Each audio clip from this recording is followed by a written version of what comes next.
So just before the EFL Cup Final against Spurs at Wembley tomorrow, we've got a draw for the Europa League second knockout round, where as you can see by the teams that are remaining, there are some really big names to avoid. Crystal Palace, the English side, have made it through to the last 16 I see. But you've got PSG, Borussia Dortmund, Valencia. Juventus are in there, Lyon too, so we faced them last year. There's a lot of teams in there that I think we could take. But there's a lot of teams that I think would take us pretty comfortably. So let's see who we've got in the last 16. Ajax, Juventus, Juve, Sevilla, Lyon, who we faced last year at Crystal Palace, PSG, God no. We've got Borussia Dortmund, massive tie there. Lille take on Werder Bremen. Valencia have Fiorentina, we avoided them.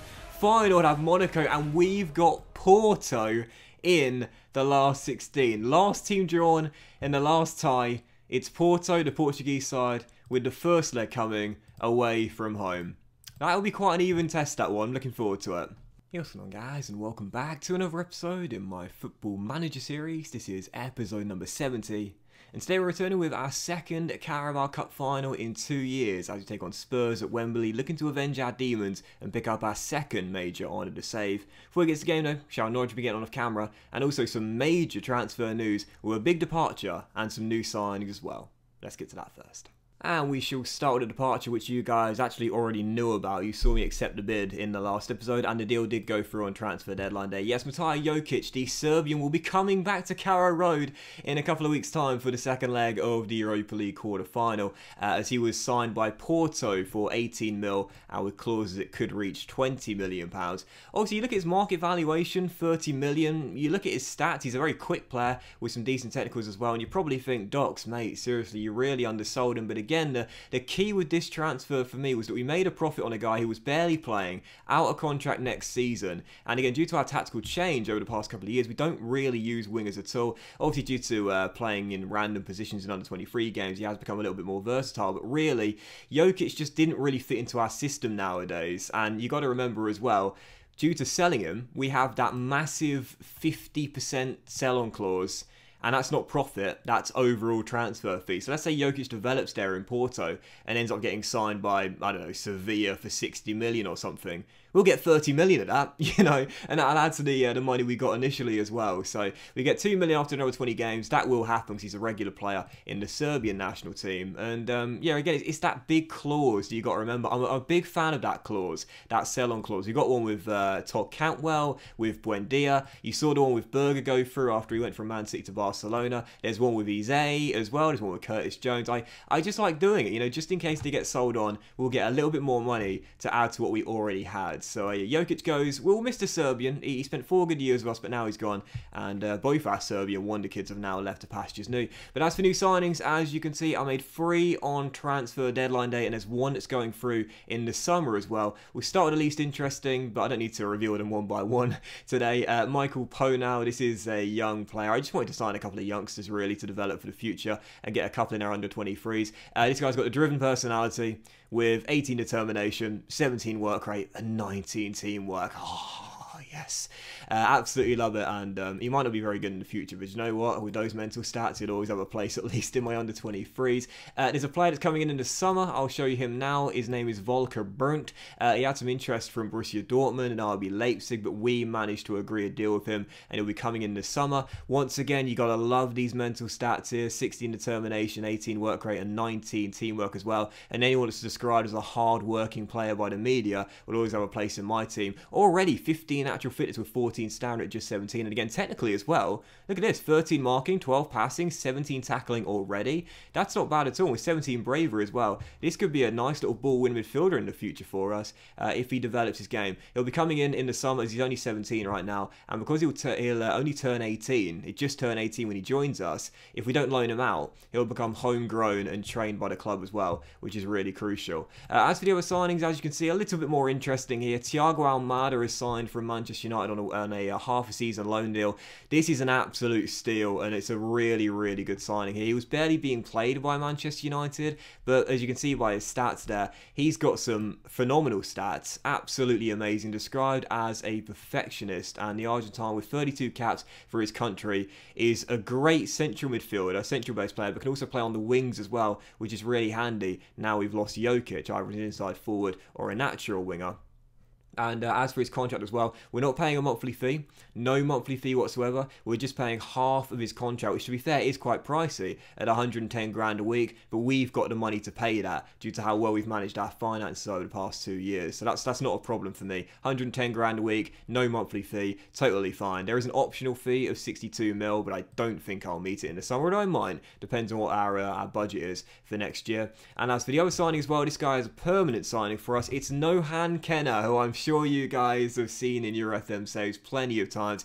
I tried to sign him many years ago from Newcastle United, but unfortunately, despite getting a bit accepted, he ended up going to Stamford Bridge instead. Can't blame him for that. Over the past couple of years, has had a bit more game time at Stamford Bridge, but still hadn't been a total regular in their side. So he was put on the transfer list in late January. There was interest from Bayern Munich, but the Germans didn't put a bid in, so I did, and for 34.5 mil, that's well under his valuation, and he's got some absolutely fantastic stats. The perfectionist personality, you love it. Physically, the guy is just an absolute all-rounder. 6'3", 16 strength, 16 acceleration, 16 pace, 16 agility, 16 balance, 16 jumping with 15 natural fitness and 17 stamina as well. Physically, this guy's a monster. Mentally, very solid all across the board with 15 determination, 15 work rate, always a nice double header, and technically too, 15 first touch, 15 passing, 15 tackling, 13 marking, not bad either, with 14 technique. As a deep line playmaker, box to box, or even perhaps a ball winner midfielder, although probably not actually, but he could do with the physical stats he's got. I mean, really, all round, this guy's a very good central midfielder, and in his later years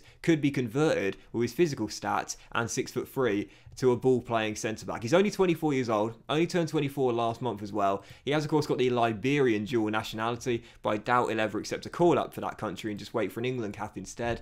I'm very happy, man. I wanted this guy for years. He always does so well in FM, and Kenner is finally in for a very cheap deal of £34.5 million. Oh, that was a long segment. And I missed the transfer as well. Alex Telles is going back to his native Brazil at the end of his contract, but I was totally fine with that. He said he was going to run his contract down, and I was totally fine with that. I mean, Telles, as we know, has been turned into a decent little deep line playmaker this season. But whilst he's been improving in training, particularly technically, you know, with his physical stats here, let's be honest, he was never going to get a new contract at 34 years old. But to be fair to the guy, since coming in last season on a free transfer, last year had 5 assists in 9 Europa League games, and this year as well has filled in pretty nicely due to the absence of Sanabria, and played in the Cup and on Europe on a regular basis and done quite well. So like Marcelo, this Brazilian veteran left back has done quite well for us on a free transfer. So thanks for your service, Tellers, over the past 2 years, but I think you'd prefer to be back in Rio de Janeiro, which is where he's going to go. So there you go. Nothing really I would to show you. I suppose I could show you the Diamond Out screen. Mason Mount is still disappointed. He wants to join Spurs. He is not going to sign a new contract here at all, and that's fair enough, mate. He's got 2.5 years left in his deal. I've got plenty of time to talk him round. I'm pretty sure in that time I will be able to convince him to stay. But yeah, other than that, not really much else to report. You can see the new boys aren't blending in too well, but hopefully they will in time. And yeah, there you go. So let's dive into the first of the... Oh no, hang on. I've got to do the run off camera. I've got to do the run off camera. Forgot about that. Chatting away for so long, I forgot to show you what's been going on in the run-off camera. Well, of course, in the last episode, where I tested my theory out, we had the 2-2 draw against Manchester United, the 2-0 win against Leicester in the Cup, and then the 1-1 draw to send us through to the Efl Cup Final against Spurs today. 5 games off camera, 3 in the Premier League and 1 in the Cup, and 1 was a friendly as well, which of course I'll skip over. And we began with the final game in January, which was a 1-0 win against Leicester City. Teddy Gray scoring once again, having a really good debut year for us as we won the game by a goal-0. And following that, our first game outside the transfer window against Nottingham Forest. Right now, probably going to be going back down to the Championship. We won the game by a goal-0. Ben Godfrey heading in a free kick as we got the 3 points there. Following that, there was a weekend where we had no fixtures at all. There was no international break. Just for some reason, we had no games. So I thought I'd schedule a friendly against Norwich United to get the testosterone flowing mid-season. And we did have a 10-0 victory there against our local friends, if you will. Not local rivals, but local friends. And after after that, we came back with a 1-0 win against Bournemouth. Max Aaron scoring his first goal of the season, connecting with Jonathan Sanabria across the fullbacks linked up there. And whilst Brewster did miss a penalty in the game, you don't say that very often, we still held on for the victory. And following that, in midweek on Wednesday night, I switched my tactics from our normal tiki-taka style of play to the 4-1-2-3 gegenpress, and we beat Crystal Palace by 3 goals to an extra time. But this was a bizarre game here. We took the lead through Kyle Crowley, getting on the end of an Almada through ball, but Palace scored a downright bizarre leveller just past the hour mark. Then with 8 minutes to go, still tied at 1-1, looking like we're going into extra time, Thiago Almada scored an amazing goal on his debut to make it 2-1. I thought we were going through, and then in stoppage time, the exact same thing happened again. Crystal Palace whipped in a ball from the right hand side, and again it was a deflection of one of our defenders that saw the ball trickle past Dean and go into the back of the net as it went down as an Aku own goal. So for the second time in the game, we had a really bad piece of luck. And it was a really bizarre game as well, because I wish I was recording it, but during the game I tried to make a tactical change in the extra time period and bring on my 4th sub. I wanted to bring on Teddy Gray, but the game bugged out and it just kept on saying that the tactical change would be made after the next break in play, but that never happened. The ball went out and the ball went dead many times, but for some reason the changes never happened. So it was one of those games where I was thinking, I swear Football Manager is conspiring against me here. But despite the bug and despite the 2 bits of bad luck, we did find a winning goal with 3 minutes to go. Samuel Madu off the bench, nutmegging his man and then slotting it home as we won it late on extra time and went through to the quarterfinals, where the draw will be made next week. So there you go. So yes, a winning run off camera, very little negative, and that's why I was heading into the EFL Cup Final against Spurs. I'm feeling confident we'll pick up our 2nd major honour of the save. But right now, as you can see in the Premier League, due to the 3 wins in succession, we are back in to the top 4. We're 1 point clear of Manchester United, who only have 1 win in their last 5 games, and we've got a game in hand on all the teams chasing us right now as well. Are we going to catch Arsenal and Chelsea going for the title? Absolutely not. But right now, we're only 3 points behind Liverpool, and again, a point clear of the Red Devils with a game in hand as well. Destiny is in our own hands, no doubt about it. Defensively, once again, we've been solid this year. The lack of goals is a concern, but right now, back in the top 4, a point clear and a game in hand. Surely, we're not going to choke it away again. So after the very long introduction for today's episode, let's dive into the first and only game of today's episode. You know, only me as an FM YouTuber could have 1 game in an episode and still manage to stretch it out to about half an hour long. Anyway, it is indeed our 2nd EFL Cup final in 2 years. Last year, of course, got here and lost to Manchester United, got battered by 4 goals to 1. Let's see if the scoreline is different this time around. Heading into the game, there are a couple of fitness problems which I'll run you through. Provenzano got a knock in midweek against Crystal Palace and therefore will not play any part of today's game. Gutted about that because we love Matteo, of course, and that means we do win today. He won't get a winner's medal. Thiago Almada, who was great against Crystal Palace on his debut, is cup tied. Everyone else, though, is pretty much fighting fit. So let's dive into it. So we're going to go with a tiki-taka style of play, which we've been using for most of our games this season. And this is our lineup. And I know, despite my theory in the last episode, we are still going to pick a strong lineup for this game and see how we get on. So Zangrandi's in goal. The back four is Sanabria. Pavlovic Godfrey, who is carrying a knock, by the way, but I'm going to risk him as he is the captain. And Aaron's at right back. Kenna is going to start deep line playmaker with Longstaff and Mount through the middle, and Bamba, still searching for his first goal of the season, supports Teddy, and Rian, on a barren run of form lately, up top together. Come on, Brewster, get your first goal in about 5 games today. On the bench, Henderson, Basia, Madu, Lauricio, Connor Crowley, and Abbey as well. First game, it's the EFL Cup Final. Come on, you Canaries, let's pick up our 2nd major honour of the series so far. Spurs do have James Maddison in the team, and he's starting as an inside forward / inverted winger for them today. And of course, he scored the goal to get them to the EFL Cup Final as well.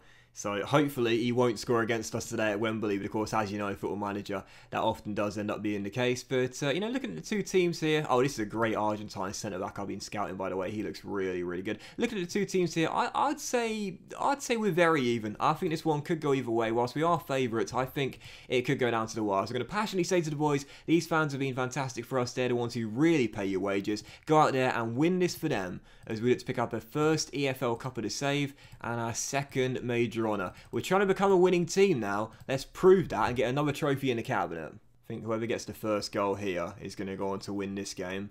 I do see this game having a few goals in it, but I think whoever gets the first one is going to win. And that's not a good thing to say when Spurs are on the offensive just 6 minutes in, and they almost got the first goal as well as Dele Alli volleys the ball onto the woodwork.